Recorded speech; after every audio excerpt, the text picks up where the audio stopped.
Isa sa magandang feature ngayon ng mga lumalabas na scooter ay yung kanilang spacious compartment, kamukha nitong ating Click.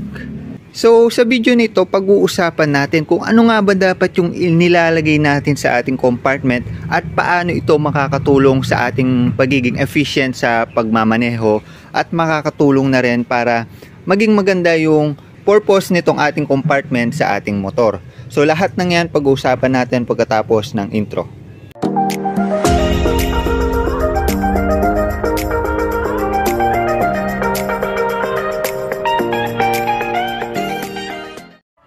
Ang ating Honda Click po ay may 18 liters capacity, which is kakasya ang isang full face helmet kagaya nito dito sa loob. So try po natin. Siyempre kung kakasya po ang full face helmet, kakasya na rin po yung half face helmet yan. So ayan po yung full face helmet, sarap po natin. Ayun, kumasya po siya, lock natin. Oh, yan. So yun, kung makikita nyo po, nagkasya po ang ating isang full face helmet. So bago po tayo mag-proceed, tignan po muna natin itong manual na galing kay Honda Click about sa kanyang compartment or sa kanyang luggage box. Nakasulat, never exceed the maximum weight limit, which is 10 kilograms po or 22 pounds. Basically, ibig sabihin po niya, hindi po tayo pwedeng maglagay ng mga sobrang bigat na gamit sa ating compartment kasi baka makaapekto po yan sa ating pagdadrive. Basically, 10 kilograms lang po yung pwede ha. Tansyahin nyo na lang po kung lalagpas or bibigat pa dyan yung ilalagay nyo sa compartment. Tapos nakasulat pa po, do not store any items that are flammable or susceptible to heat damage. Ibig sabihin guys, yung mga pwedeng sumabog or yung pwedeng mag-overheat, huwag nyo na pong ilalagay dyan. Marami pong mga rider na naglalagay ng mga phone sa kanilang compartment. Guys, yung phone po natin, pwede pong mag-overheat yan sa loob kasi nga po, makukulob siya at tapos may times pa po na baka maiwan natin sa parking which is sobrang init, baka po sumabog yung ating phone dyan. So, para safe po, yung ating phone po sa bag po natin siya ilalagay at wag po sa ating compartment. Tapos yung mga ibang flammable pa po na bagay kagaya ng mga batteries, radyo, or mga devices, wag na po nating ilalagay dyan kasi delikado po kapag nag-overheat po sila. So yun po yung isa nyong tatandaan.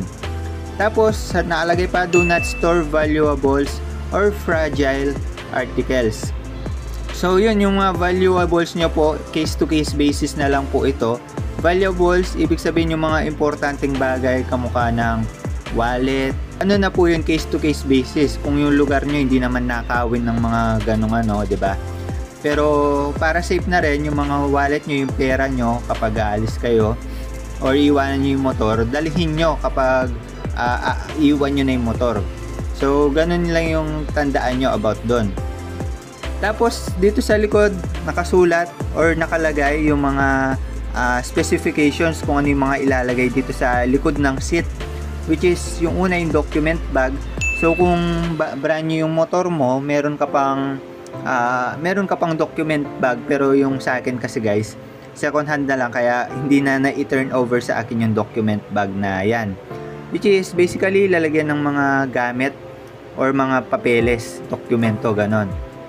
Tapos sa side may nakalagay na tools. Tapos yung luggage box yung pinaka ating compartment. So yung tools at saka yung document bag, meron tayong alternative dyan which is i-explain natin sa ating pagpapatuloy ng ating video. Pero ang tanong, porke ba nagkasya ang isang full face helmet? Yan na lang ba ang kailangan nating ikabit sa ating compartment? So ang kasagutan po dyan para sa akin po ay hindi po. Kasi po pag nilagay na po natin ang ating helmet dito sa loob, wala na pong space yung ibang gamit dito sa loob.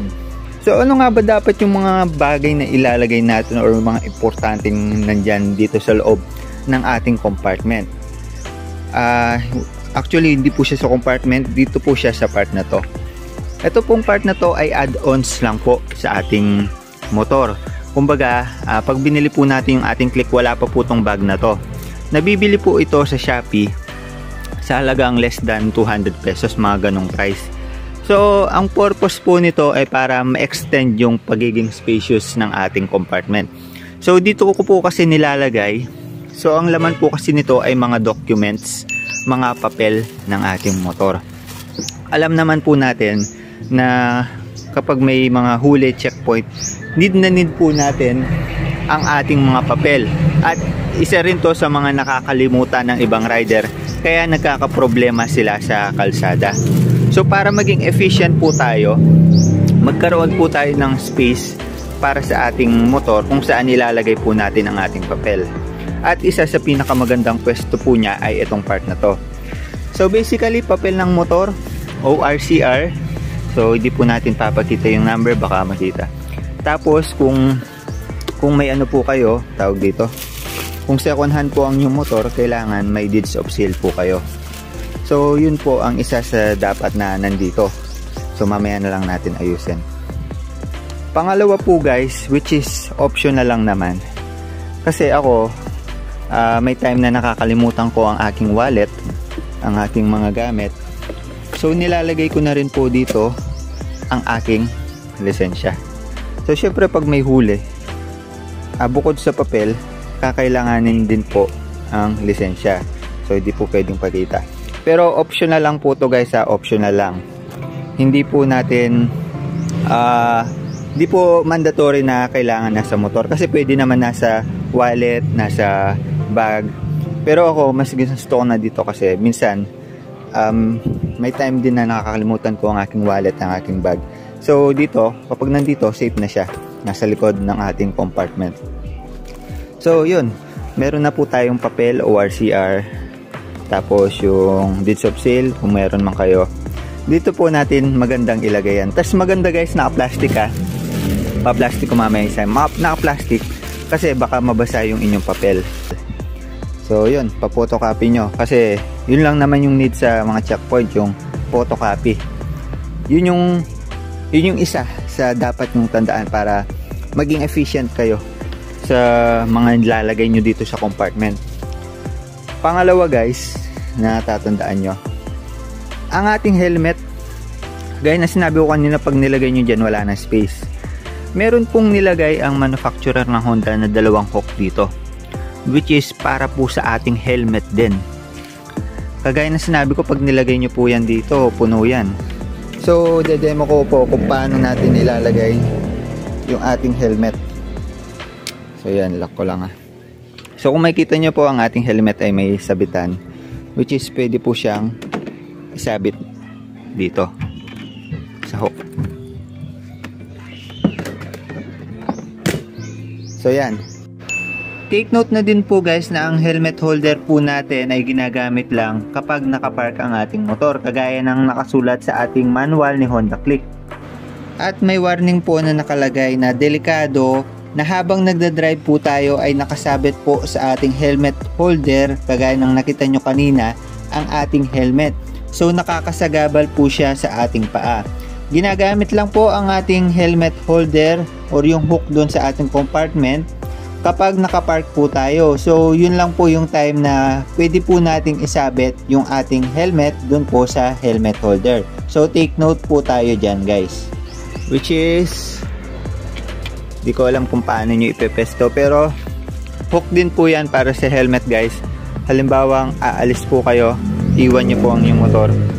Pero kung magdadrive po kayo, tanggalin nyo po sa pagkakahook yung helmet, dahil kung makita nyo, sagabal po talaga siya sa paa. Then pwede nyo na lang po siyang ilagay dito sa compartment kung sakali.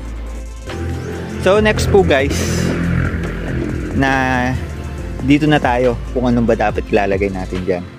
So kukunin ko lang etong bag na to guys, naglalaman ng isa sa mga needs natin, which is, ayan, nilalagay ko lagi sa compartment ko. Ang laman po nito guys ay kapote. Alam naman po kasi natin na kapag umulan, humihinto tayo sa kalsada, which is hihintayin pa natin tumila yung ulan bago tayo umarangkada ulit. At minsan hindi po natin alam kung kailan darating yung ulan sa atin, or kailan babagsak yung ulan, bubuhos yung ulan. So isa sa mga magandang gamit na ilagay dito sa compartment ay kapote. So yan guys, nasa loob nito yung aking kapote, hindi ko na siya i-demo. Basta kapote, syempre waterproof dapat yan. At maganda kung dalawang kapote na. Itong sa akin kasi yung kapote ko is 2-in-1 na siya guys. Meaning isang kapote lang yan pero makakapasok yung dalawang tao. Dalawa yung anuan ng ulo niya eh. So pang dalawang tao na po yan. Yun. Kasi pag nagbabiyahe ka, syempre pumupunta ka sa ibang lugar at alam naman po natin na minsan hindi po natin alam na iba-iba po yung panahon sa kada lugar. Halimbawa medyo napalayo ka ng probinsya na yun, mga municipality, bigla po 'di ba nagbabago yung panahon. Kapote guys, isa sa hindi ko pinakakalimutan. Pangalawa naman po na dapat meron kayo dito sa inyong compartment is yung inyong basic maintenance tool or basic tool. Ano nga ba yung sinasabi kong basic tool? So kapag sinabing basic tool, din naman to yung mga komplikadong gamit, which is ano, kumbaga ito lang naman sila guys. So i-explain ko. Sa basic tools natin guys, hindi naman kasi kailangan na yung dadalhin mong mga tools is yung pangkalag na ng buong motor. Kumbaga pang-repair lang ng mga minor na kailangang i-adjust. Una na riyan yung ating Phillips positive at saka negative at yung ating crescent. Mas ginusto ko na magdala na lang ng crescent guys kasi na-adjust to sa maraming sizes. So isa yan sa basic ano. May basic tools natin na dapat nasa compartment. Itong mga to. So meron din naman na nanggaling kay Honda, which is di ko sure kung saang part siya nakalagay dito sa compartment. Alam ko dito banda. Mga basic tools. Pero dahil second hand na lang sa akin, hindi na nabigay or naipasa ng owner yung mga basic tools na nakalagay dito. So yan, nagdadala ako lagi niyan para kung may i-adjust ko yung preno, may iikutin akong mga tornilyo, meron akong gagamitin guys. So yan, meron na tayong kapote, basic tools. Maganda rin naka plastic to or naka ano para hindi nasusugatan yung ating compartment kagaya nito. So mamaya i-ano natin yan. Ibabalot ko yan mamaya. So dalawa na yung nasa ating compartment, tapos meron tayong papel dito. Ang next naman na ituturo ko sa inyo guys ay ang ating, so bago ko sabihin kung ano yon, madalas po sa kalsada ng pinaka main na nasira sa ating motor, pinaka ito sa lahat ng klase ng motor ay ang ating gulong. Currently nakadikit yung gulong, umiikot yung gulong sa kalsada habang nagdadrive tayo, hindi pala 24/7. So yun, nakadikit po ang ating gulong habang bumabiyahe sa kalsada. Kaya naman po hindi natin may iwasan na may madaanan tayong mga sharp na bagay, yung matutulis na bagay kagaya ng pako, alambre, mga wires at kung ano-ano pa na makakabutas ng ating gulong. So ang tanong, kapag nabutas ang iyong gulong, ano yung una mong gagawin? Unang-una mong gagawin. So lalo na kung click to kung tubeless ang ating gulong, ano ang una mong gagawin? 99% sa inyo sasabihin, maghahanap ng vulcanizing shop. So yun yung unang papasok sa isip nyo. Pero dahil tubeless po ang ating gulong guys, merong way para malunasan po natin ang ating tubeless na gulong, which is eto, tuturo ko sa inyo guys. May nabili po ako sa online na repair kit. Actually marami nang lumalabas na repair kit ngayon.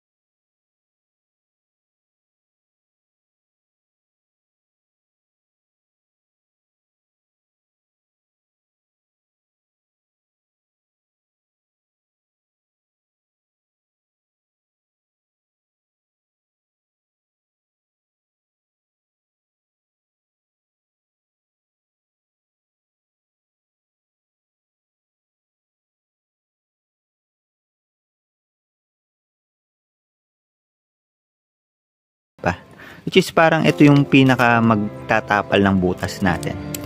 Di ko alam kung ano yung tinatawag dito, parang sasabihin ko na lang na sticky sticky material na ano. Ayan. Ayan, kukuha lang ako ng isa. Tapos, ang purpose niyan, parang magiging karayom at sinulid. Ipapasok ko siya dito. Ito yung parang pinakarayom natin. Ipapasok ko siya dito. Pag napasok na natin siya dyan, guys, halimbawa, ito yung butas, niluwagan natin gamit yung isang tool. Which is, ito. Diba, ito yung butas. Niluwagan natin. Ang purpose, pag niluwagan natin, para kumasya itong tool na next natin kakabit. Kapag naluwagan na natin, kasama na yung yung tinuro ko sa inyo kanina na thread, yung sticky. Tutusok natin siya dyan. Tapos, kailangan umipit siya sa butas. Kung makikita nyo, may gap siya sa gitna. Kailangan maiwan yung tinusok natin na sticky material, which is ito, ayan. Yun yung repair, yun yung isang para repair ang ating tubeless. So ngayon, after mong ma-repair yung butas, kailangan mo ng hangin. So may nakita ko, which is actually binili ko pa lang, orderin ko pa lang sa online. Parang siya na pampahangin, manual siya na i-charge mo, tapos hahangin na yung iyong motor.